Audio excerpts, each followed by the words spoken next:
परीक्षण संघ का ये 42वां वार्षिक अधिवेशन है, साथ ही चुनाव भी है। क्या कुछ कहना चाहेंगे सर, आप अध्यक्ष पद के तौर पर मैदान में उतर रहे हैं? सबसे पहले आप लोग की बहुत बहुत शुभकामनाएं। और मैं आपको ये बताना चाहूँगा, ये 42वां वार्षिक अधिवेशन है और इस अधिवेशन में जो शहर की समस्याएं हैं उन समस्याओं पर भी चर्चा होती है। जो चुनौतियां हैं, जो कार्यकारिणी चुनकर आती है, उस चुनौतियों को भी समाधान करने की कोशिश करती है। इसीलिए ये चुनाव प्रत्येक 2 साल में होता है। सर, जैसे देखा जा रहा है कि बहुत से बंदे खड़े हैं, मगर जो आपका हमने सिस्टम देखा एक हिसाब से पूरे आपने एक एक चीज़ महत्व दी है कि कैसे क्या है, हर एक कागज़ के साथ खड़े हैं। जी जी, इसको लेकर क्या कहेंगे? ये हमारी चुनौतियां हैं, शहर की चुनौतियां हैं। और हम चूँकि हमको अन्य विभागों की भी लेखा परीक्षा प्राप्त करनी है, हमारा जो परिवार है थोड़ा सा बड़ा हो रहा है। और चूँकि अभी तक हम लोग पंचायत और सहकारिता के ही ऑडिट कर रहे हैं, लेकिन हमारी ये शासन से मांग होगी कि हमको जो है अन्य विभागों की भी लेखा परीक्षा प्राप्त कराई जाए। और हम अपना परिचय दे दीजिए। मैं संतोष कुमार गिरी, अध्यक्ष पद प्रत्याशी, जनपद शामिल। और आप इसमें संगठन मंत्री के पद पर चुनाव मैदान में उतर रहे हैं, क्या कुछ कहना चाहेंगे? क्या कुछ प्राथमिकताएं रहेंगी आपकी? सबसे पहले तो मेरा नाम आदित्य कुमार है, मैं अपना परिचय देना चाहता हूं और मैं लेखा परीक्षक हूं और ये मेरे सब भाई हैं। और कुछ समस्याएं होती हैं जो हम लोग अपने इस मंच से अपने अधिकारियों तक और उच्च अधिकारियों तक पहुंचाते हैं। तो भाइयों ने मुझे चुना है कि आप संगठन मंत्री के पद पर चुनाव लड़ें और हम लोगों की जो भी परेशानियां हैं या जो भी दिक्कतें आती हैं विभाग से संबंधित, उन पर कुछ अपनी बात को वहाँ ऊपर तक पहुँचाएँ। मुख्य रूप से क्या कुछ मेन पॉइंट रहेंगे आपके? जैसे देखिए, लेखा परीक्षक में हम लोगों का सबसे पहले अभी नियमावली हुई है, उसमें 5 साल पर प्रमोशन के लिए किया गया है। लेकिन हम लोग चाहते हैं कि जैसे पहले की पूर्व व्यवस्था रही कि 3 साल पर प्रमोशन हो जाता था लेखा परीक्षक से ज्येष्ठ लेखा परीक्षक के लिए, और उसके बाद आगे WO इस तरह का। तो हम लोग यही चाहते हैं और ख़ास तौर से मैं चाहता हूँ, मेरा संगठन चाहता है, जो भी कार्यकारिणी बन के आती है, तो हम लोग चाहते हैं कि लेखा परीक्षक को 5 साल की बजाय 3 साल में ही पदोन्नति प्राप्त हो। और मेरे सभी जितने साथीगण हैं जो जिन जिन पदों पर खड़े हैं, सबके लिए शुभकामनाएँ हैं। यही मेरा उद्देश्य है और मैं अपने लिए भी आप लोगों से सहयोग और उसकी अपेक्षा करता हूँ। सर, एक बार आज पद पर खड़े हो रहे हैं और क्या मुख्य मांगों को लेके आप आगे बढ़ेंगे? मैं सुनील कुमार मिश्रा, संयुक्त मंत्री पूर्वी क्षेत्र के लिए मिर्ज़ापुर से। मेरा ये उद्देश्य कि अपने संगठन को आगे ले जाना, सहवर्गों के हितों की बात करना, शोषण को कम करना, और बहुत सारी ऐसे मुद्दे हैं जिसको मतलब आगे बढ़ाना, उसको उनके FTA वगैरह पे बात करना, और उनकी बहुत सारी समस्याएं हैं उसको दूर करने के लिए इस पद पे हम आए हैं।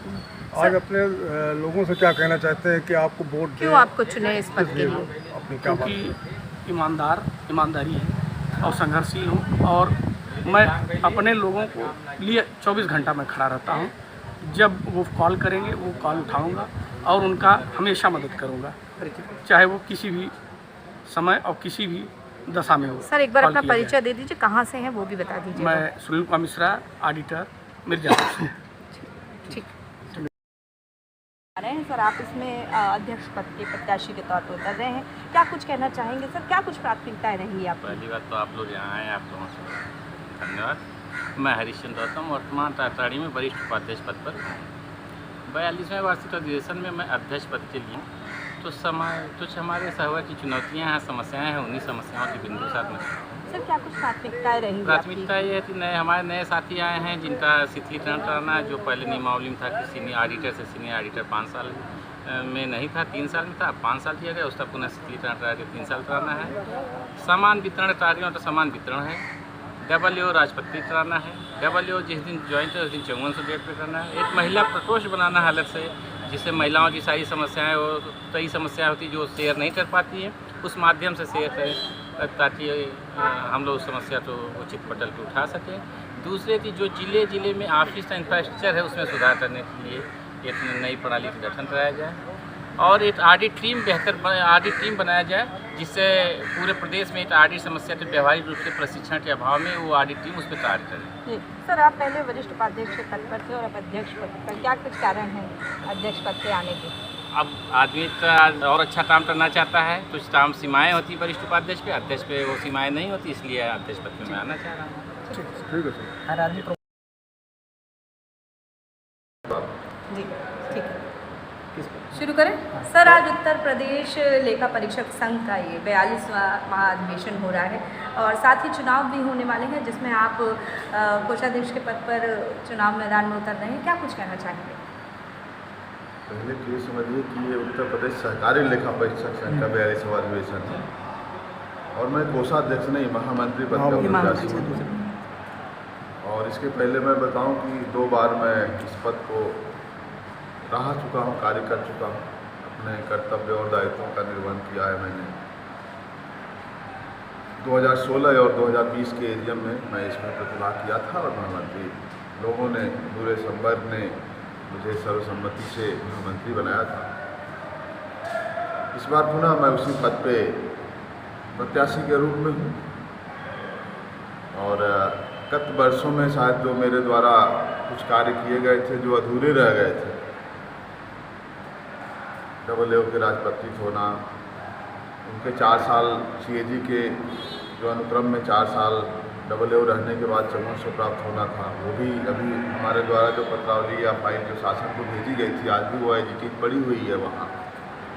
इस पर वर्तमान संघ द्वारा कुछ नहीं किया गया है, इसलिए मैं पुनः इसमें मुझे प्रतिभाग करने का मतलब बाध्य होना पड़ा करने के लिए कि एक बार अगर मैं आऊँगा तो शायद संवर्ग के जो हित के कुछ कार्य हैं इसको मैं शायद पूर्ण करा पाऊँगा। गत वर्षों में मेरे द्वारा कुछ कार्य किए गए थे, वो पिछले वर्ष समय में पूरे हुए, लोग संवर्ग लाभान्वित हुआ उससे।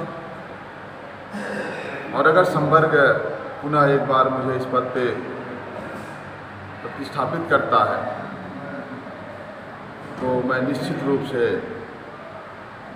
उनके जो हमारे प्रति निष्ठा दिखाई जाएगी तो मैं उनके निष्ठा पे, उनके विश्वास पे मैं खरे उतरने का हर संभव कोशिश करूँगा।